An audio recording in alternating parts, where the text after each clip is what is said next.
baana mwomanyi sitaani okunnumba ku luno teyatumye wabula yeesitukidde. Ngenda kubuulira byatandise ddi era byabadde bitya. Naye kankuzeeyoko katono nga sinnakunyumiza ku story yange nze ekyantuuseeko. Waliwo omusajja gwe bayita Yobu mu Bayibuli. Mukama Katonda mwennyini ye yawaayo Yobu mu mikono gya sitaani era nga Mukama yakola akakalu oba akalagaane ye ne sitaani.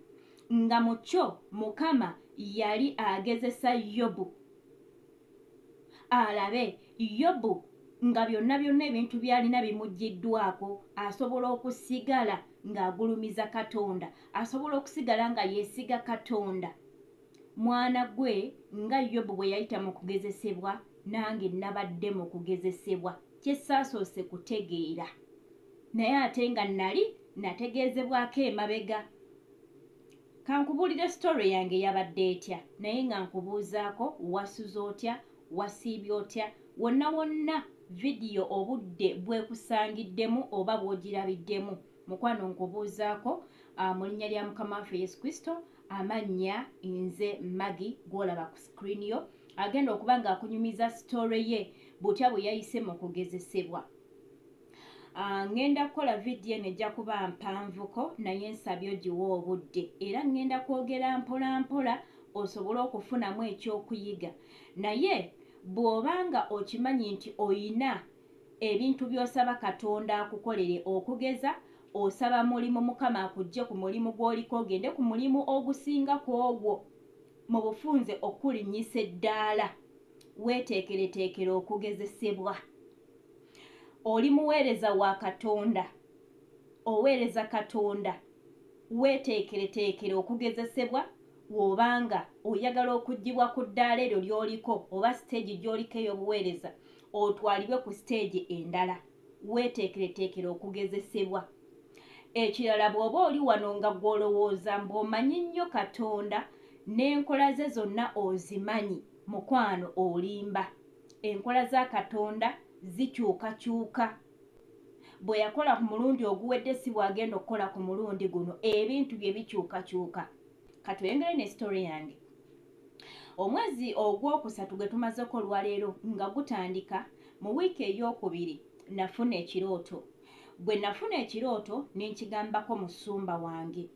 Omusumba n'aŋŋamba nti nno weeteeketeeke, Mukama agenda kukugezesa, ogenda mu kugezesebwa. Nze ne ndowooza nti bye bya bulijjo byengezesebwa. Bulijjo nfuna ebirooto nga ntudde mu kiraasi nga tuli mu kukola exams, oluusi n'oziyita, oluusi n'ozigwa, oluusi exams nga ansi ozimanyiiko bitundu. Era mu exams ezimu ze mbadde nga nkola mu bibuuzo ng'ebyange we binnema ate nga nkola eby'omuntu omulala nga ye mmulagirira. Nga mba ntudde bwe nti mu pepa yange naye nga nsobola okulaba ebiri mu pepa yo nga sigitunuddeemu. Ne ntandika okugamba number 1 ansa eri bweti, number 2 ansa eri bweti. Naye ate omuntu oyo gwe ndagiridde n'olweti kolungi ye, omuntu gwe ndagiridde ebibuuzo bye abiyita kuba ansa zonna mba muwadde entuufu. Naye mu buliwo nga tuzze mu buliwo nga tuvudde mu by'ekirooto, omuntu oyo gwe mba nakoledde ebibuuzo mu kirooto, buli kintu ky'abadde ayagala akifuna mu buliwo. Let me give you example. Nakola epepa omwaka oguwedde. Twali mu kirooto ne ntuula pepa nga pepa ebibuuzo ebyange mbimanyiko kitundu. Naye nina bye nali ngobako era bye nali njagala. Kati brother wange anzirako era wanaaba alabye vidiyo eno ajja kutestifyinga mu comment section. Brother wange anzirako yali antudde emabega. Kati nga bamuwadde ebibuuzo naye ng'ebibuuzo ebamuwadde byangu. Kati nze byange ne binnema ne nkola ebyentandika omugamba number 1 teekawo kino, number 2 teekawo kino. Nga ne ansa ezimu ze bamubuuzanga n'emimwa nga nze amugamba ansa yeeno. N'abiyita. Wallahi wayita omwezi gumu n'ekitundu yali amaze ebbanga ng'ayagala okutravelinga okugenda okukola. Naye nga ne ssente tazirina. Kyokka Mukama ate yakozesa nze yamukolera ebibuuzo, Mukama yakozesa nze mwezi gumu n'ekitundu mwe twagobera ku bintu. Mwezi gumu n'ekitundu nga buli kimu visa efulumye era ng'atambudde mu mwezi gumu n'ekitundu bye tutayina mu pulaani nti twali tuvudde emabega nga tubigobako. Kati katweyongereyo mu maaso. Kakati bwe nfuna nkomye nkugamba eri emabega nti nafuna message Musumba n'agamba ogenda mu kugezesebwa. Era nkomye nkugamba nti nze n'endowooza bye bya bulijjo nti ntuula mu pepa mu kirooto. Era nagambanga Mukama nyamba ekibuuzo nkiyite nga ndowooza bye bya bulijjo. Azifu tikyalagirira student w'ebibuuzo. Munnange wiiki ng'eyeevaako kati mu wiiki ey'okusatu mwe natandika ebibuuzo ku lunaku lwali lwakuna kye ssaategeera. Bannange omuntu yansindikira busindikizi ka audio ako ne ntandika okukafumintirizaako ne bintabula ne mpulira nga emirembe gimpeddeko ne ntandika bwentyo olwokuna ne nsiiba nga ntabuse kuba ka audio bakansindikira lwakusatu ekiro. Olwokuna lwonna nasiiba ntabuse nga kungulu nsirise naye nga munda ntokota nga nina ebibuuzo bingi nga nnyomba munda yange ne ntuuka n'okubuuza Mukama ne mugamba Mukama naye ddala lwaki abalonde bo ate otuyisa mu mbeera bweti. Ne mbimubuuza n'omumwa nga njogera buli kyogera Mukama akiwulira. Olwokuna ne nduyitako nina ekirooto kye nafuna ekiro nyiza obutayita mu bya birooto ne ngenda kutwala wa gye byaggweera. Olwokutaano ne lukya nga nkyatabuse munda yange nga nsiikuuse Musumba Tom amanyi okutugamba nti osobola okubeera nga osirise kungulu naye nga munda otokota. Bwentyo bwe nnali nga munda ntokota. Najjanga ne wano ne nkola vidiyo naye nga munda nga ntokota. Nze sisulangako nga sisomye Bayibuli era nga sisabye naye ennaku 2 olwokuna n'olwokutaano n'amaanyi agasoma Bayibuli gambula n'okusaba saasaba. Kati olwokutaano olwo ekirere ne mbako mu message gye nafuna kwolwo ne ndaba ku busungu bwa Mukama. Ekyo ekirooto kyo ngenda kibagamba kye nafuna kwolwo kuba ansa yange gye nali neebuuza before nga bino tebinnajja nna bye nali mbuuza Mukama. Ansa yange yagenziramu ku lwokuna mu kirooto kye nafuna ku lwokuna ekiro. Ansa yagiddamu gye nali mubuuza emabega nga sinagenda mu kugezesebwa. Kati bw'agiddamu saagitegeera ne ngirekaawo. Olwokutaano ndaba obusungu bwa Mukama. Jjukira era nalwo nasiiba ntabuse ekiro mba neebase. Ne ndoota ekirooto nga ennyumba mwe nali neebase wansi ennimi z'omuliro zifubutuka wansi mu ttaka. Ngenda okudda engulu bwenti ne ndyoka nkwata abaana nalina abaana aba ne mbakwata ne mbafulumya ebweru. Kati nsanga maama oyo akyekirira Omwoyo Omutukuvu ebiseera ebisinga oluusi aba Katonda mwennyini. Nsiŋŋaana maama ku mulyango. Omukyalo oyo muloota nnyo nga maama naye tagira mu kifaananyi kya maama wange anzaala aba maama naye ng'omulaba mukkakkamu muwombeefu ng'omuwulira alimu oba ngiyite mirembe. Musinkana ku mulyango nga ntunuulira ne mugamba maama nno ennyumba eyidde nga ye maama nantunira butunuulizi bw'ati alaba byonna byenkola kumbe nze ndi mu kugezesebwa simanyi.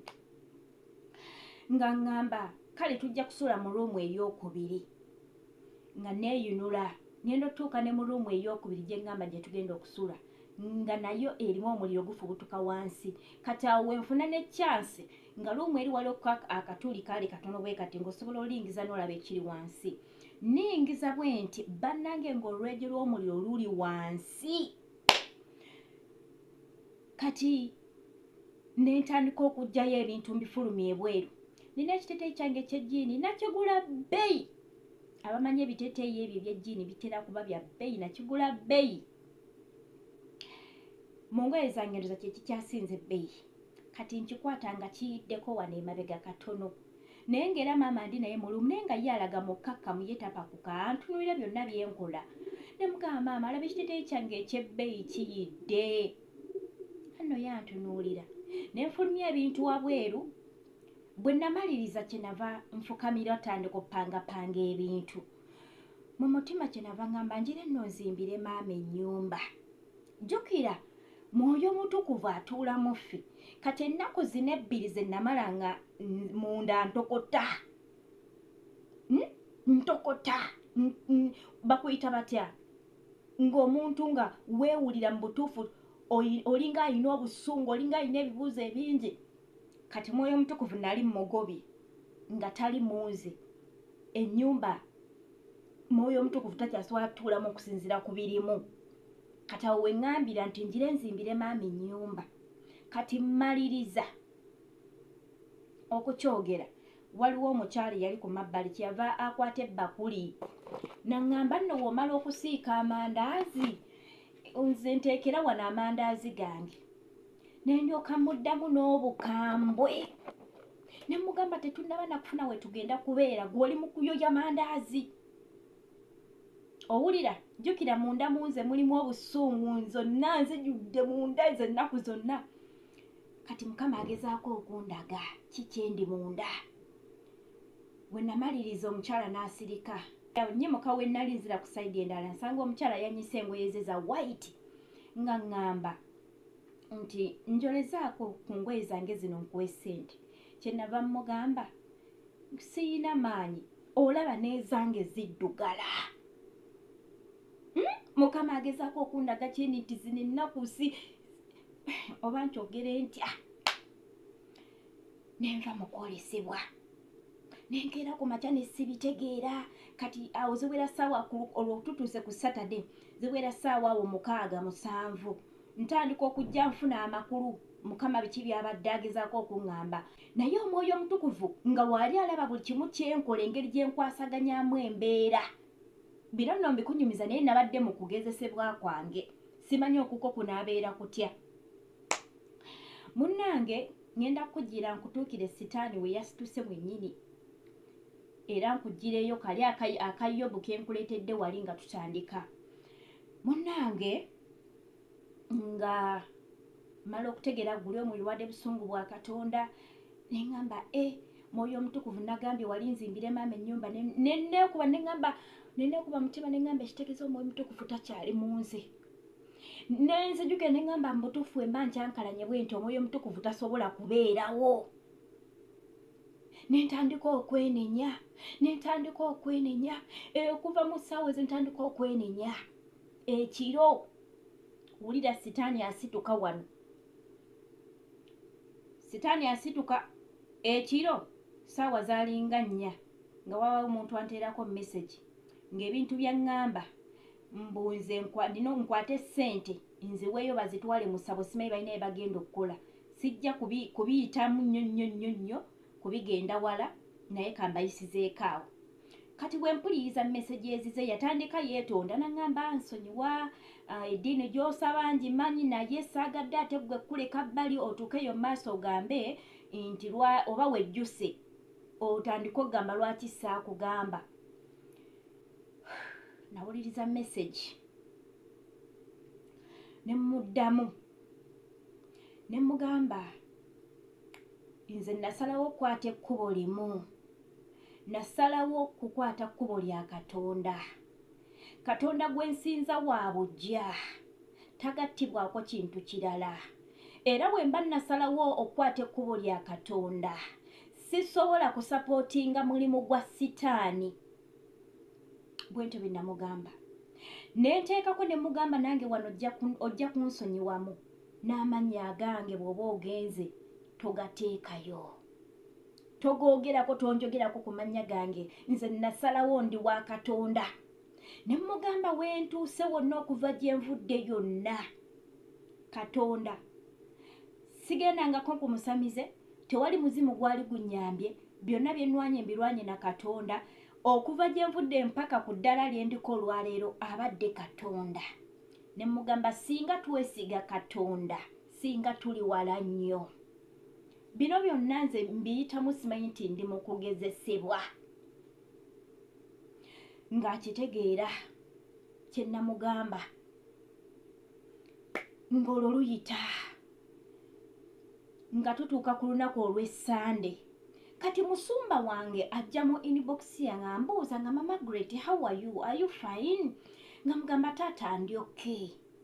Kati njagala omugamba ebirooto byenzize nfuna mu nnaku zino omutima ne gwesiba ne mpulira eddoboozi nga ngamba tomugamba kumbe Mukama ayagala nze kennyini nsobole okutegeera biki byaŋŋamba nga sibibuuzizza walala ate nsobole n'okufuna solution ekyokuddibwamu mmanye kiki kye nnina okukola. Era nga musoma mugamba taata ndyoke siina ttabbu nga luggwa ku Sande ekiro nga sitaani ankubira essimu. Waliwo ebyaliwo era ekirooto kye nafuna sijja kubigendamu nnyo kuba biwanvu. Naye before sitaani nga tannankubira ssimu kambaweeko katono ku kirooto. Naloota nga ndi mu nnyonyi naye nga twalimu abantu nga 3 nga kiraga ennyonyi tugirinnye eri special era nga twali tulaga nti tuli special era ennyonyi yaleeta abantu 3 mpaka ku kisaawe. Tutuuka ku kisaawe nga nze nnoonya clearance sigiraba okutuuka ogenda ali ku immigration nga clearance sigiraba. Omuvubuka gwe nasinkana eyali akebera clearance zaffe n'aku accepting ogenda ali ku immigration ng'omuvubuka ndaba twali tusomyeko naye mu primary kati nga nnoonya nze clearance yange embula nga ngamba ono gwe nasoma naye ajja kunzikiriza okuyitawo. Mukwano teyanzikiriza naye nga nzejjukira clearance baagimpadde naye ate kati nginoonya sigiraba. Nennoonya nenkebera passport yange nennoonya banaye nga clearance sigiraba. Omuvubuka nandeka nawo n'addayo eri n'agenda kukola ebirala. Mutima kyenva ndaba nga immigration njirengera kyenava ngamba naye nsobola okumuddukako ne ŋŋenda nentuka ku immigration. Eddoboozi eddala ningamba tokikola ngoberera amateeka. Nentandika obikula passport yange nnoonya clearance. Wayita akaseera katono nenjiraba nensirawo waali ne mugamba yino clearance ngifunye. Ng'agikebera nga ŋŋamba genda nga nsiibula nga nziruka n'essanyu ogenda wali ku immigration. Ntwalibwa mu kifo ekirala. Ekifo ekirala kye natuukamu sitaani waakubira essimu. Nina bye nasooka okulwanagana nabyo era nina embeera ze nasooka okutereeza. Bwe mmala obitereeza byonna naye ebintu bye nakolanga wali nga ninga abisoma ku lupapula. Neŋŋamba oyo gwe nalina okugamba. Mbimaliriza byonna. Sitaani akuba essimu mu kirooto. Nkwata essimu ngitunuulira nga ku profile picture kuliko ekifaananyi kya sitaani. Nenginyiga nno nengiza mu nsawo naddamu n'akuba essimu neevuga. Essimu neevuga nengikwata. Bwe ngikwata nteeka ku kutu nga mpuya eddoboozi lisaakaavu. Mulaba abamanyi abalaba firimu ne bagamba sitaani yayogera kati ng'eddoboozi bwe lityo. Nze saanyega kigambo kyonna we nawulira eddoboozi nengijjako nengitunulako bwe nti era profile picture nga sitaani yakubye nemujjako. Mmala okumujjako nyimirira bwe nti wendabira oli maama gwe ntera okulaba gwe nagambye nti maama atiikira omwoyo omutukuvu oba oluusi aba Katonda mwene. Wendabira maama bwe ndaba maama nga mugamba bino ebibuuzo nabyo biwedde kanninde ate tulinde ebiddako. Awo wennyini mmala okukyogera nendaba ne results zenfunye. Wentegeerera nendaba results zenfunye nga mbadde nkola kibuuzo kya math. Tumanyi math aba muzibu. Nga mbadde nkola kibuuzo kya math nga nkifunyemu D1 n'ekibuuzo kya English nga nakyo nkifunyemu D1. Nenva mu kirooto. Bwe nzira engulu wentegeerera nti zino ennaku zonna mbadde mu kugezesebwa era ebibuuzo nabiyita. Wenkugambira enkola za Mukama za njawulo. We bantegeezaako emabega nti ŋŋenda mu kugezesebwa nendowooza bye bya bulijjo ebibuuzo bye nkolera mu kirooto. Kumbe leero kugezesebwa kujja kuli special nga kuli physical si kwa practical. Bwentyo bwe mpita okugezesebwa kwa Katonda. Gwe wenna abadde alaba vidiyo eno bw'obanga olina ky'osaba Katonda agenda kukugezesa nga tannakikuwa. Osaba mwami Mukama agenda kukugezesa nga tannakuwa mwami. Era bw'onoogwa test ogenda kwongera ovugeyo ebbanga nga lya mwaka mulamba mpaka lw'oliyita test Mukama amenye nti kati osobola okubeera mu bufumbo. Olina omulimu gw'oliko oyagala bakukuze bakuteeke mu koofiisi eddako oba ku ddaala eriddako. mukama agenda kugezesa alabe bw'anaakutuuza mu ofiisi eyo oba bw'anaakuwa omulimu ogwo toomuswaze. Oyinza okuba olina omulimu gw'obadde okola ng'ofuna obusente butono, mukama akutwala kangeze mu bbanka ng'ogenda kubeera gwe abala wali ssente. Mukama agenda sooka akugezese alabe bw'anaakuteekamu ekyo ekifo nga gw'obala omutitimbe gw'ensimbi toomuswaze, tobbe. Kati ajja kuleeta either okugezesebwa mu kirooto oba mu buliwo, oba oyinza okuba otambula mu kkubo omuntu waleti ye neegwa nga tagirabe ng'omulabidde ddala waleti egudde, takyuse kugiraba, tategedde. N'olonda waleti n'ogisangamu omutitimbe gw'ensimbi n'ogyezibika. N'ogyezibika. Tesiti oba ogigudde. Naye bw'okwata ssente n'omuyita n'omugamba munnange osudde waleti yo n'ogimuwa. Oba omaze okuyita ekibuuzo. Twegendereze nnyo, mubadde balabi balungi, mukama abankuumire nnyo atakumira mpeera.